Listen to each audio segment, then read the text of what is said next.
이번 영상에서는 GPS 콘텐츠랑 같이 활용할 수 있는 공공데이터 관련 데이터를 갖고 오는 방법에 대해서 알아보도록 하겠습니다. 그래서 이번에는 공공데이터 포털이라는 곳에서 버스 정류장 데이터를 받아서 적용을 한번 해보도록 하겠습니다. 제가 영상을 좀 오랜만에 찍는데 최근에 다리를 좀 다쳐가지고 노들섬까지 원래 가서 테스트를 하다가 한동안 좀 쉬었어요. 지금은 이제 깁스도 풀고 그래서 다시 영상을 찍게 됐는데 거의 두세 달 동안 전에 유튜브 찍었던 그 프로젝트가 안 보이더라고요. 그래서 그냥 빠르게 템플릿 프로젝트로 시작을 하겠습니다. 해보도록 할게요. AR 프로젝트 템플릿을 기반으로 프로젝트를 갖고 왔는데 기존에 있는 씬하고 비슷해요. 그냥 AR 관련된 씬이고 AR 세션, AR 세션 오리진이 있습니다. AR 카메라는 메인 카메라라고 하는 태그를 갖고 있고요. 거리 측정 관련된 기능을 넣지 않을 거고요. 그냥 팝업 기반으로 공공 데이터를 갖고 와서 데이터 보여드리는 것을 한번 해보도록 하겠습니다. 일단 빈게임 오브젝트를 하나 만들어 주시고요. 이름은 데이터 매니저로 하겠습니다. 스크립트는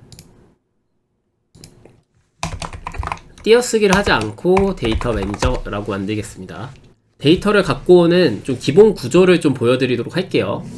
네, 구글에 데이터 관리오는 거, 유니티에서 데이터 같은 거 갖고 오는 방법에 대해서 검색을 하시면은 방법이 좀 다양하긴 한데 일단 요즘은 유니티 웹 리퀘스트라는 기능을 써서 갖고 오는 것 같고요. 여기는 지금 빨간 글씨로 되어 있죠. 네임스페이스가 없기 때문에 그런 거라서 Alt 엔터 같은 걸 누르시면은 이제 관련된 네임스페이스를 갖고 오는 방법을 알려줍니다. 그래서 상단에 Using Unity Engine Network 이런 네임스페이스를 추가해주면은 유니티 웹 리퀘스트라는 기능을 사용할 수가 있고요. 그래서 이것을 활용해서 해당 원하는 URL에서 데이터를 갖고 올 수 있습니다. 데이터를 갖고 오는데 성공한다면은 그 데이터를 디버그 로그로 찍어서 확인할 수 있고요. 성공하는 거 이외에 작동이 뜬다면은 이제 아무것도 못 갖고 왔다고 이렇게 알려줍니다. 제가 좀 간략하게 적은 것 뿐이고요. 좀 더 이제 디테일하게 여러 조건을 달 수도 있으실 거예요. 그러면은 데이터를 갖고 왔을 때 어떤 모습인지 한번 보도록 할게요. 네, 이게 바로 공공 데이터 포털에서 서울특별시 버스 정류장 정보를 갖고 온 내용입니다. 제가 특정 버스 정류장 번호를 입력을 해갖고 거기서 이렇게 다양한 데이터가 나오는 거고요. 저는 노들섬 쪽에 있는 버스 정류장 데이터를 넣었어요.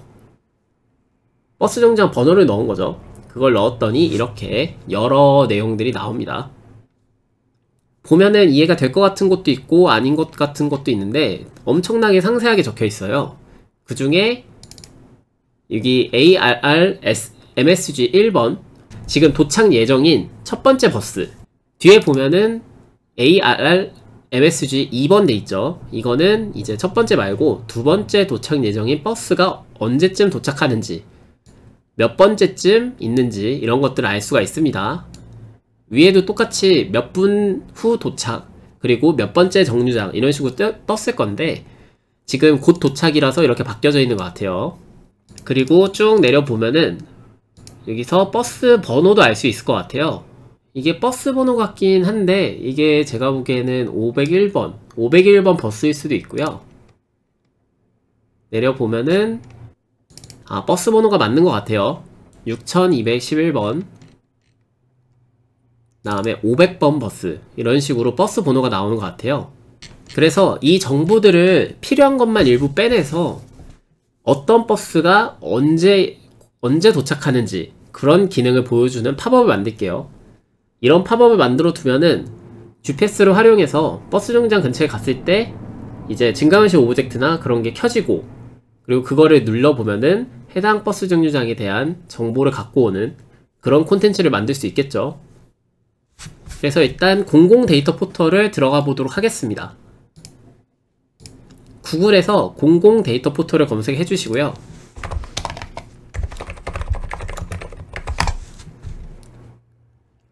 그러면은 이제 국가에서 보유하고 있는 다양한 데이터를 이제 공공 데이터를 이제 활용할 수 있도록 도와주는 사이트예요. 이런 공공 데이터 활용하시면은 공모전이나 이런 데에서도 쓸 데가 생각보다 많아요. 네, 여기 사이트 들어가시면 이렇게 뜨는데 어떤 걸 찾으시나요? 이렇게 뜨기 전에 먼저 로그인을 하셔야 됩니다. 로그인을 해주신 다음에요. 그 다음에 이제 검색어를 입력하시면 됩니다. 뭐라고 검색할 거냐면은 서울특별시 버스 도착, 서울특별시 버스 도착이라고 검색을 하시면은 밑으로 내려볼게요. 파일 데이터 2건, 오픈 API 1건 이런 식으로 되어 있죠. 그 외부로 뭔가 통신하고 데이터를 주고받는 이런 거를 API라고 합니다. 오른쪽 여기 보시면은 활용 신청이 있죠. 활용 신청을 클릭해갖고 활용 신청을 하셔야 돼요. 저는 근데 이미 신청된 거라서 이렇게 신청된 데이터라 뜨는데, 이제 신청이 잘 되셨으면은 도착 정보 조회 서비스 이 기능을 사용할 수가 있습니다. 이게 뭐 한두 시간이면은 된다고 얘기도 들은 것 같긴 한데, 저는 개인적으로 좀 오래 걸린 것 같아요. 몇 시간씩 좀 기다리다가 안 되길래 다음날 해보니까 됐습니다. 된지 안 된지 확인하는 방법은 이 관련된 이제 예시 링크가 있어요. 예시 URL 링크가, 주소가 있는데, 이거를 검색했을 때 안 뜨면은 잘못 쳤거나 아니면은 지금 승인이 안 떨어진 거고요. 근데 이거는 제 개인 서비스 키가 들어가 있기 때문에 이걸로 테스트 하시는 건 아니고요. 신청하신 다음에 나오는 이제 개인 주소, 개인 서비스 키를 활용해서 이렇게 테스트 해 보실 수 있습니다. 그래서 여기 있는 신청된 서비스를 한번 클릭해 볼게요. 밑에 보시면은 데이터 포맷이 JSON이라고 하는 거랑 XML이라고 하는 거를 같이 쓴대요. 둘 중 하나인 것 같아요. 근데 XML은 잘 안 쓰고요. JSON, 여기 JSON 이거를 많이 씁니다. 그래서 밑에 보면은 뭐 인증키 이런 것들이 있고, 일반 인증키 이런 키들이 있어요. 이런 키들 활용해서 호출을 하는 거예요. 네, 제 개인 계정에 있는 키이기 때문에 화면을 일부러 좀 줄여서 이렇게 하고 있고요. 아래로 좀 내려보시면은 이런 식으로 이 서비스를 이용해서 갖고 오는 기능 총 4개가 있습니다. 첫 번째 거는 이제 전체 정류소 관련된 거고, 두 번째 거는 한 정류소의 특정 노선, 그러니까 특정 버스인 것 같아요. 특정 버스의 도착 예정 정보 조회한다. 다음 그 밑에는 정류소 아이디로 저상버스 뭐 도착 예정 시간 어쩌고저쩌고, 그 다음에 한 정류소의 특정 노선 저상버스 도착 예정 시간을 조회한다. 이쪽에 보면은 관련 이제 상세 정보, 상세 설명 눌러보시면은 관련된 게 이제 좀 더 상세하게 나와요. 그리고 여기 보이는 다큐멘트를 받으셔갖고 더 자세하게 알 수 있습니다. 쭉 나오는 것도 적혀 있죠. 공공데이터 포털에 들어가시면은 그냥 보실 수 있는 거고요.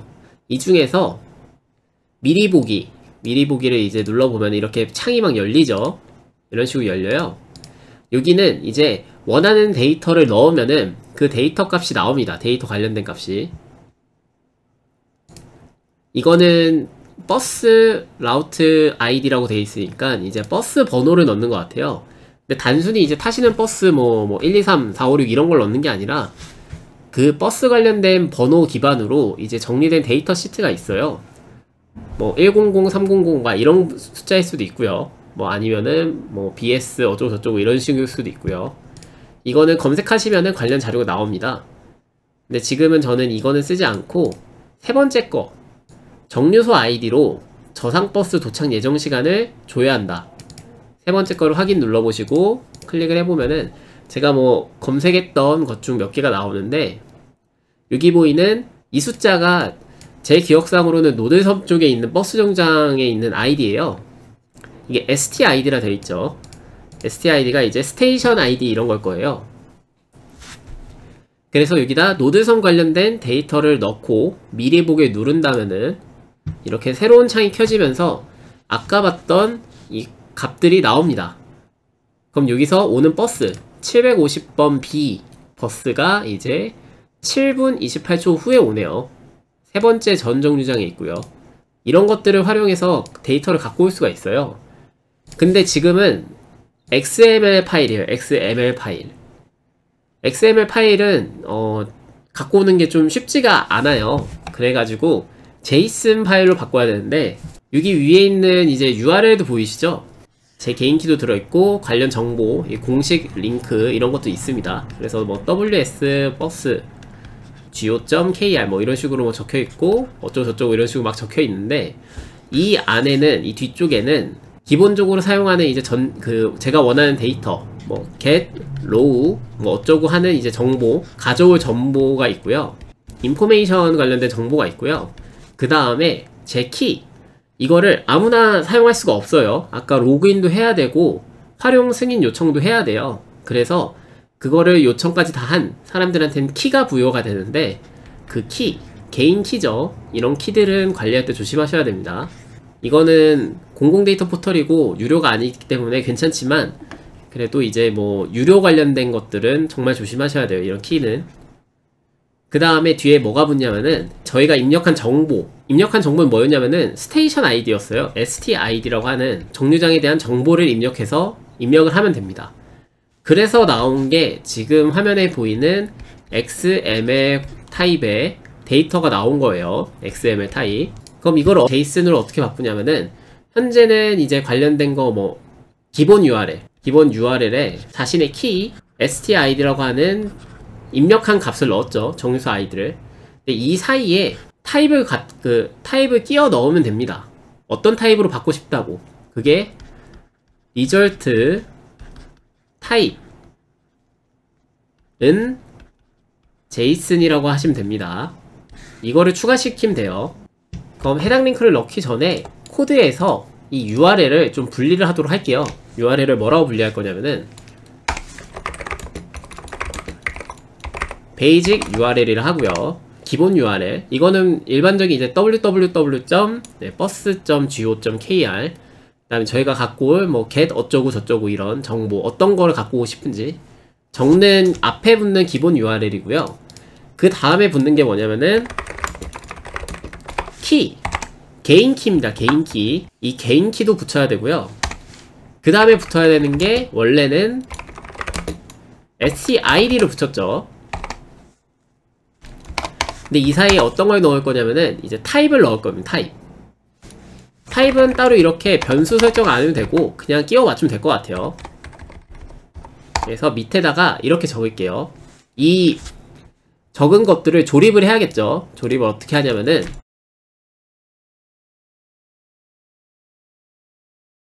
지금 URL도 똑같은 스트링, 문자열 타입이기 때문에 이렇게 문자열들을 지금 합치고 있는 거예요. 사이사이마다. 그 뒤에 붙는 게 아까 제가 이런 기능들 추가할 때 붙여야 된다고 했던 and 붙여주시고 result 타입은 JSON 이렇게 붙일게요.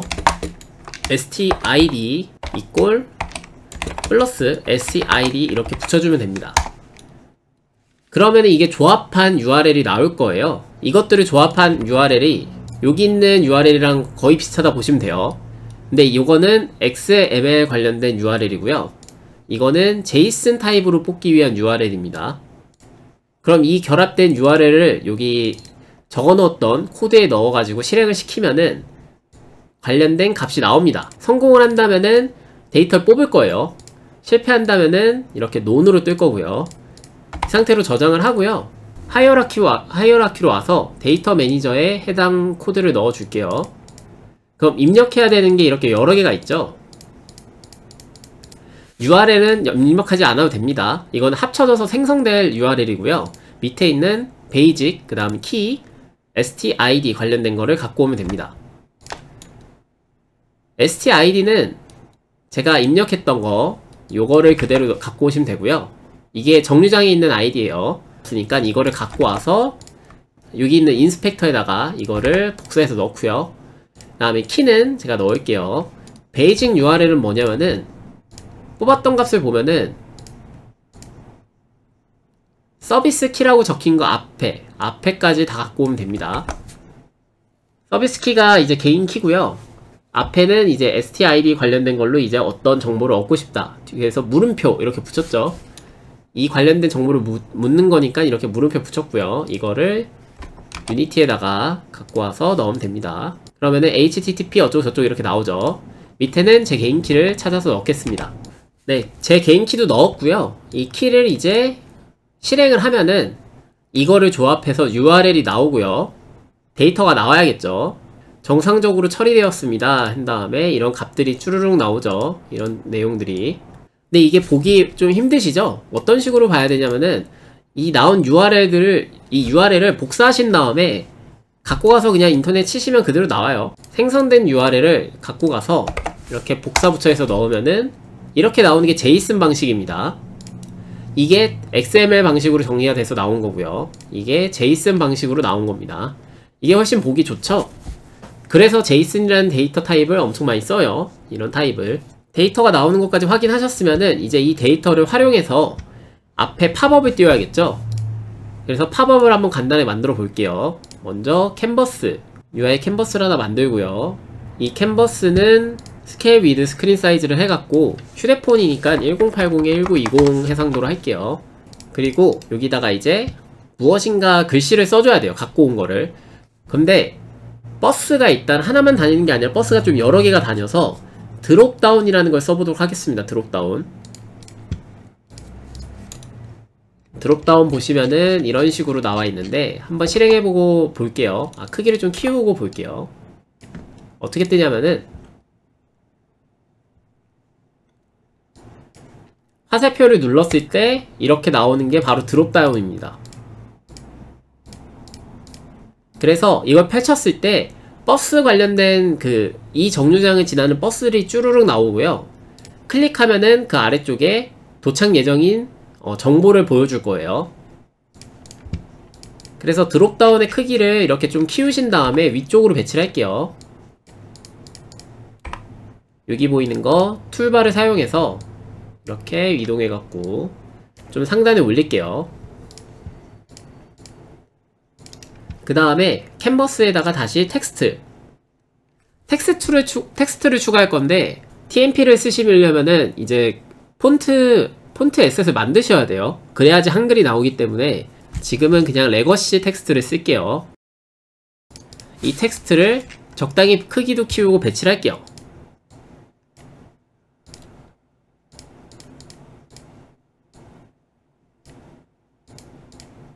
그럼 이제 데이터들을 갖고 와서 여기다가 뿌려주면 돼요. 여기 보이는 드롭다운에다가 관련된 버스들을 넣고 클릭했을 때 버스 도착 예정 시간이 뜨면 됩니다. 그걸 만들기 위해서 구조를 잠깐 드롭다운을 보면은 드롭다운은 이렇게 옵션이라는 애들이 있어요.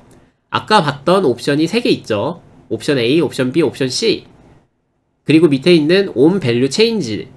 on value changed는 여기 있는 옵션들을 바꿨을 때 이제 어떤 변화를 줄지를 보여주는 거예요. 그래서 스크립트 상에서 이렇게 드롭다운에 접근한 다음에 공공 데이터에서 나온 데이터를 먼저 옵션에 다 넣고요. 그 다음에 옵션이 바뀔 때마다 그 도착 정보 관련된 값들을 여기 보여주면 됩니다. 그건 스크립트로 데이터 매니저에다 그냥 넣을게요. 먼저 드롭다운을 변수에 담아야 되기 때문에 public tmp 드롭다운을 갖고 올게요. using tmpro 이거를 추가해 주셔야 되고요. 드롭다운이니까 그냥 dd라고 할게요. 그 다음에 레거시 텍스트는 바로 텍스트 치시고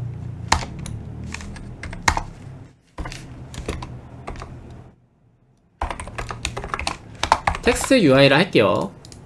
얘는 네임스페이스가 using unityengine.ui 이 네임스페이스를 추가하셔야지만 쓰실 수 있습니다. 그 다음에 이렇게 제이슨 같은 데이터를 갖고 올 때는 데이터를 갖고 오는 게 좀 정리를 해야 돼요. 정리해서 필요한 곳에 값을 넣어야 되는데 그런 작업을 파싱이라고 합니다. 데이터 파싱 작업. 그래서 그걸 하기 위해서는 이제 딕셔너리라는 것도 많이 사용을 해요. 딕셔너리나 이제 리스트를 좀 많이 쓰는데 현재는 갖고 온 데이터들을 스트링 값으로 갖고 오고요. 그 다음에 스트링 값으로 저장하면 돼갖고 이런 식으로 사용을 할게요.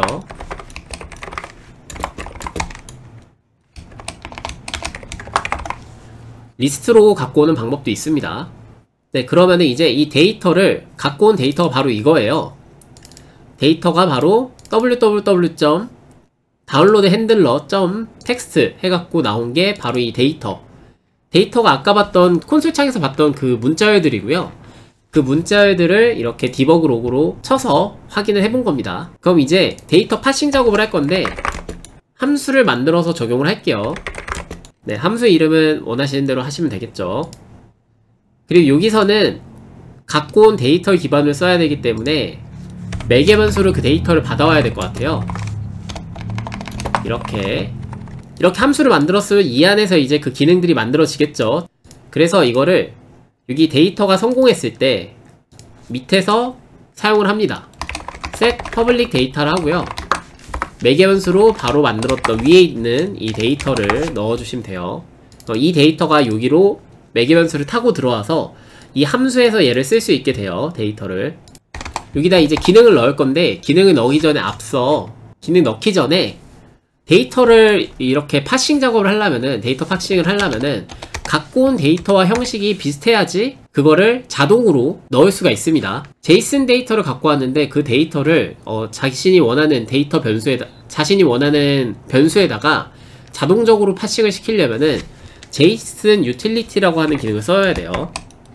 근데 이거를 쓰기 위해서는 그 갖고 온 데이터와 동일한 이름의 변수들이 있어야 돼요. 그래서 그 변수들을 넣기 위해서, 파싱 작업을 하기 위해서 데이터 변수들로 이루어진 클래스를 만들어야 됩니다. 일단 여기서 제이슨 데이터를 보면은 필요한 게 바로 요 MSG body 그 밑에 있고, MSG body의 아래에 있는 아이템 리스트, 또 그 아래에 있는 0, 이거는 배열이에요. 배열. 그 아래 여기서 이제 관련된 거를 찾았으면 됩니다. 지금 바로 데이터가 나오는 게 아니라 계층 구조로 이루어져 있죠. MSG body, 그 다음에 아이템 리스트, 그 다음에 0번, 이런 식으로 계층 구조로 이루어지기 때문에 이거를 제대로 받으려면은 이 계층 구조와 비슷하게 클래스를 만들어 놔야 돼요. 데이터 관련된 클래스를. 그거를 만들도록 할게요. public 클래스, 데이터 클래스라고 할게요. 그냥 클래스 1번. 이 안에는 뭐가 들어가냐면은 제일 위에 있었던 MSG body 라고 하는 변수 이름, 변수 이름이 중요합니다. 변수 이름을 똑같이 해야지 이게 자동으로 파싱이 돼요. 여기 보이는 MSG body, 이거 이름 똑같이 적어주셔야 되고요. 그 다음은 아이템 리스트겠죠. 아이템 리스트. 제가 이거를 임의로 이렇게 데이터 타입이라 넣어놨는데 실제로는 이렇게 쓸 건 아니고 그 밑에 나오는 데이터 타입을 그대로 복사해서 넣을 거예요. 데이터 클래스 2번. 그러면은 이거를 이렇게 들어가겠죠. MSG body 안에는 아이템 클래스가 있죠. MSG body 아래에 아이템 리스트라는 게 있어서 걔를 받아올 데이터 클래스 3번이라고요. 아이템 리스트라고 할게요. 아래쪽에 있는 데이터가 이제 나옵니다.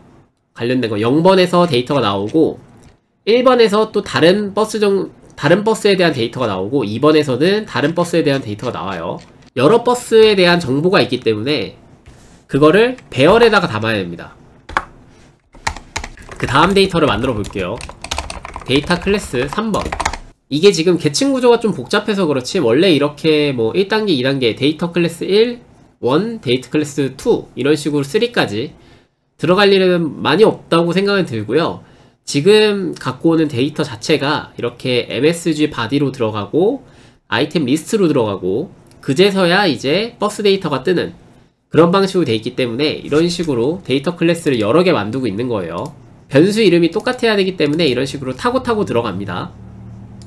그러면은 MSG body 안에는 아이템 리스트가 있고 아이템 리스트 안에는 배열로 여러 개가 있는 요런 애들이 있어요. 요런 애들.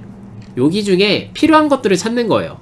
먼저 ITNM도 있죠. 이게 라우트 네임인 것 같아요. 라우트 네임. 그래서 ITNM이란 데이터가 필요하니까 public string ITNM 이렇게 적고요. 그 다음에 필요한 거는 버스가 언제 올지, 첫 번째로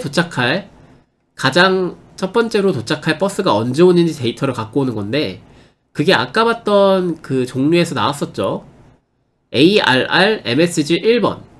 이게 바로 첫 번째 도착 예정에 대한 메시지입니다.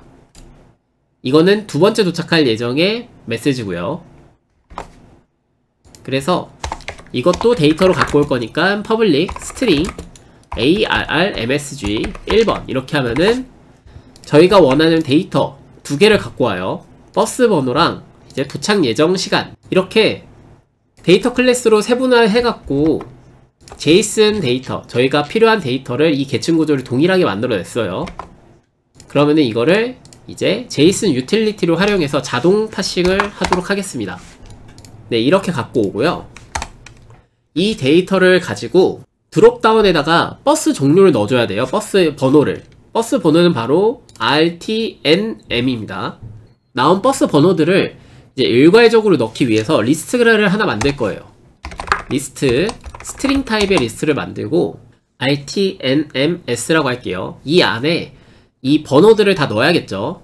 어떻게 넣을 거냐면은 for each문을 활용해 갖고 JSON 데이터, 저희가 만들어낸 JSON 데이터라고 하는 이 클래스에서 접근을 할 거예요. MSG body로 접근하고 그 다음에 있었던 아래 계층으로 넘어가야겠죠. 아이템 리스트라고 하는 계층으로 넘어간 다음에 그럼 그 밑에는 0번부터 n번까지의 버스들 정보가 있어요. 버스 번호도 있고요, 뭐도 있고요, 이런 식으로 여러 개가 있어요. 그래서 그 중에서 얘를 뭐 아이템이라 할게요. 이 중에서 RTNM에 대한 정보, 버스 이름에 대한, 버스 번호에 대한 정보만 위에 있는 이 리스트에다가 추가하면 됩니다. RTNMS에다가 add 아이템에 RTNM 이렇게 넣으면은 요 리스트에 있는 모든 버스들에 대한 버스 이름 RTNM, 이 버스들에 대한 그 네임이 다 이 리스트로 들어갑니다. 이거를 디버그 로그 해갖고 한번 찍어보도록 할게요. 네, 이렇게 해서 한번 디버그 찍어볼게요. 네, 널이 났는데 여기서 널 레퍼런스 에러가 났는데 이쪽에 있는 드롭다운이랑 텍스트 URL 안 넣어서 실행이 안 된 거고요. 이거를 드래그 인 드롭 해갖고 드래그해서 넣어줄게요. 계속 에러가 떠갖고 확인을 해봤는데 여기 보이는 MSG body가 소문자 B가 아니라 대문자 B였어요. 대문자 B. 이렇게 변수 이름이 갖고 올 데이터랑 동일해야지 자동 파싱이 됩니다. 이렇게 조금이라도 오타가 나면 안 돼요. 그래서 이거를 대문자 B가 들어간 MSG body로 넣으시고, 네, 제가 데이터 클래스도 만들고 이렇게 써놨는데 여기서 이렇게 데이터 클래스를 접근하고 활용하려면은 serializable이라고 하는 이제 직렬화 작동을 해야 돼요. serializable 라는 거를 추가해 주시면 되는데 여기 있는 데이터 클래스들한테 다 넣을 거고요. 이렇게 다 넣고요. using system, 이게 네임스페이스가 이게 추가돼야 됩니다. 코드를 한번 다시 보도록 할게요. 데이터 매니저라고 하는 애는 이제 위에 있는 네임스페이스를 여러 개 쓰고 있어요. TM프로부터 해갖고 이제 UI 관련된 거 네트워크, 그 다음에 시스템, 이렇게 여러 군데를 쓰고 있고요. 변수들로는 이제 URL, 그 다음에 개인 키, 서비스 키, 그 다음에 STID, 스테이션 ID죠. 이런 것들을 활용해서 데이터를 갖고 올 수 있는 URL을 조립을 해요. 이렇게 합쳐서 만들어내고요. 그 다음에 여기서 데이터가 석세스, 성공한다면은 데이터가 바로 여기 데이터라고 적힌 이 변수한테 담기는데 이 데이터를 파싱 작업을 합니다. 파싱 작업. 파싱 작업이란 뭐냐면은 이렇게 데이터들을 원하는 변수에다가 그냥 집어넣는 작업이라 보시면 돼요. 뭐 정리, 분류 작업이라 보시면 돼요. 그런데 중요한 점은 이 데이터가 JSON 타입으로 들어왔는데 자동으로 파싱 작업을 하기 위해서는 갖고 오는 데이터가 구조가 같아야 돼요. 변수 이름이 같고 계층 구조도 같아야 돼요. 지금 갖고 오는 데이터는 생각보다 계층 구조가 좀 있어서 MSG body라고 하는 거랑 아이템 리스트 그 밑에 배열로 이루어진 이제 여러 버스들 관련된 정보가 있습니다. 그래서 그거를 동일하게 맞추기 위해서 데이터 클래스라고 하는 거를 3개나 만들어서 MSG body, 대문자 B로 시작하는 body, 대소문자 구별을 해야 돼요. 그 다음에 아이템 리스트, 가장 필요한 데이터는 이 2개밖에 없는데 이 2개를 찾기 위해서 계층을 만들어서 들어간 거예요. 그래서 RTNM은 이제 버스 번호, 그 다음에 여기 있는 MSG 1번은 첫 번째 도착 예정 버스 관련된 정보입니다. 이걸 저장하고 실행을 하시면은 디버그 로그를 돌려놨기 때문에 버스 관련된 애들이 이렇게 쭈르륵 뜬 거예요. RTNM이라고 적힌 애들이 다 뽑혀서 온 겁니다. 702B, 752, 750A, 뭐 742, 152, 501, 150, 뭐 151 이런 식으로 버스가 있네요. 이 관련된 데이터를 일단 버스를 알아왔으니까 이 버스를 드롭다운에 추가를 해야겠죠. 드롭다운에서 add options를 씁니다. add options.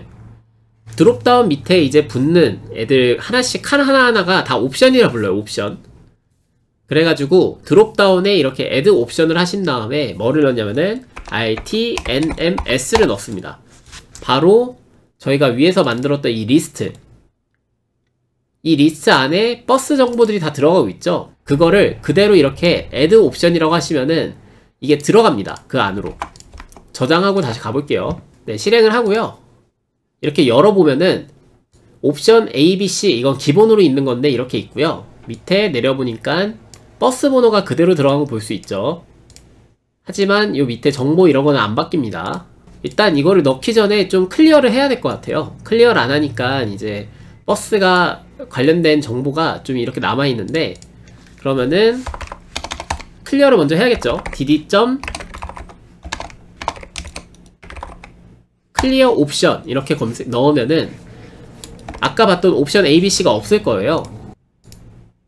네, 750B부터 나옵니다. 이렇게 750B.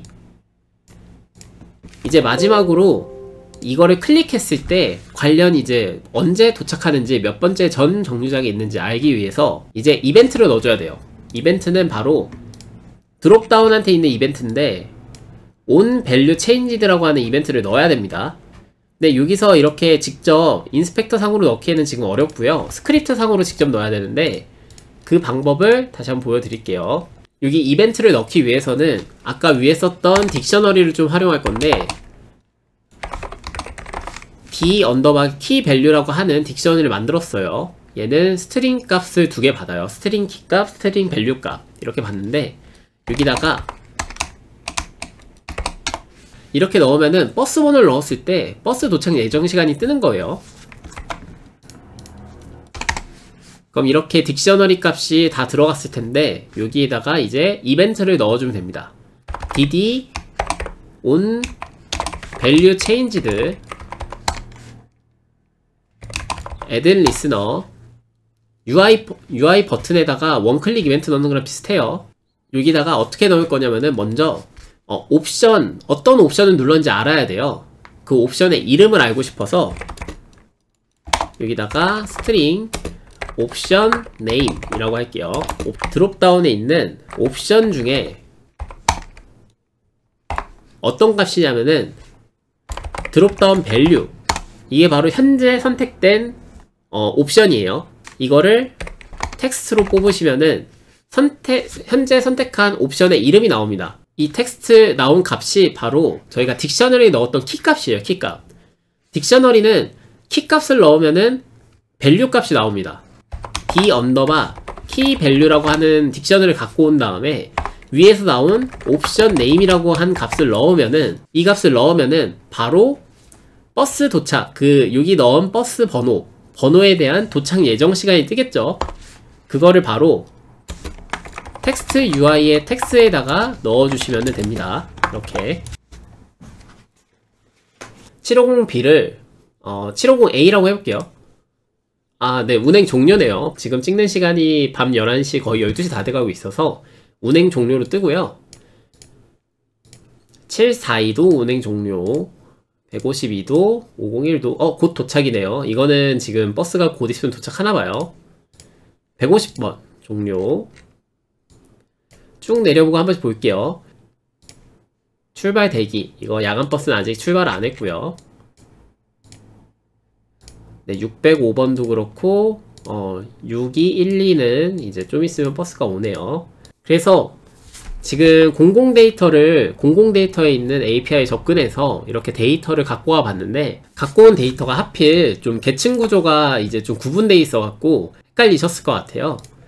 이 계층 구조를 맞추기 위해서 데이터 클래스를 3개나 만들어서 사용을 했죠. 네, 이런 식으로 데이터를 갖고 온다는 방식을 좀 아시게 되면은 다음에 이렇게 공공 데이터를 활용해서 날씨 데이터나 아니면은 뭐 차량이 막히는지 이런 데이터들도 많이 있어요. 공공 데이터 중에 재밌는 게 많기 때문에 그런 데이터들을 활용한 콘텐츠를 만들면 재밌을 것 같습니다. 일단은 오늘 이렇게 공공 데이터를 한 이유는 저희가 이제 바로 전까지 노들섬 AR 관련된 콘텐츠를 만들고 있었는데, 노들섬 중심까지 가면은 버스 정류장이 2개가 있어요. 그래서 그 정류장 주변에 가까이 갔을 때 뭐 5m 이내, 3m 이내, 5m 이내로 갔을 때 이렇게 저희가 갖고 온 공공 데이터 팝업이 뜨면은 좀 더 유용하거나 이제 재밌겠죠. 그래서 그 기술 관련된 거를 한번 활용해 보시라고 이 관련된 공공 데이터 활용 영상을 찍어 봤습니다. 목적지까지, 현재 위치에서 목적지까지에 있는 거리 계산은 노드섬 AR에 있는 1번 영상을 보시면 될 것 같아요. 네, 마지막으로 원래는 이 설정한 목적지, 위도 경도 기반에다가 증강시 오브젝트를 생성해서 그거를 클릭했을 때 버스 정류장 관련된 이제 팝업 이렇게 뜰라 그랬는데, 그렇게 하기에는 생각보다 이게 위도 경도 기반에 있는 데이터를 갖고 오브젝트, 증가현실 오브젝트를 띄우는 게 쉽지가 않아요. 그러니까 화면 앞에 그냥 띄우는 거는 괜찮은데 정확하게 이제 그 위치에다 띄우기 위해서는 좀 많은 보정 작업이 필요할 것 같아서 그건 영상에 담기가 좀 어렵기도 하고 저도 좀 R&D가 해야 될 부분이라서 이번 영상에서 제외를 했습니다. 그 부분은 R&D를 통해서 기술적으로 좀 간단하게 알려드릴 수 있는 방식이 좀 잡히거나 아니면은 좀 이제 간단한 다른 새로운 방법을 좀 찾게 되면은 그 기술을 이제 유튜브로 찍어서 공유드리도록 하겠습니다. 다음 영상에서는 지면인식이나 벽면인식, 수직면 인식 같은 거를 좀 활용해서 원룸에 이제 뭐 가구 배치 비슷한 걸 한번 해보도록 할게요. 제가 지금 원룸 쪽에 지금 지내고 있는데 1월 되자마자 이제 이사를 가야 돼갖고 이런 가구 관련된 증강현실 가구 콘텐츠를 한번 해보려고 해요. 증강현실 가구 배치, 이케아 앱처럼 지면인식 관련된 거를 좀 적극적으로 써서 평면인식을 적극적으로 써서 가구를 배치해보고 천장에는 뭐 샹틀리에 이런 거를 증강으로도 한번 달아보고 그런 식으로 좀 한번 배치를 해보도록 할게요. 영상을 뭐 최근 이제 영상을 좀 너무 안 올렸는데 이제 영상 올라온 거 봐주시는 분들 모두 감사하고요. 그리고 궁금한 거 생기시면 댓글로 달아주시면 제가 보고 답변 드리도록 하겠습니다. 감사합니다.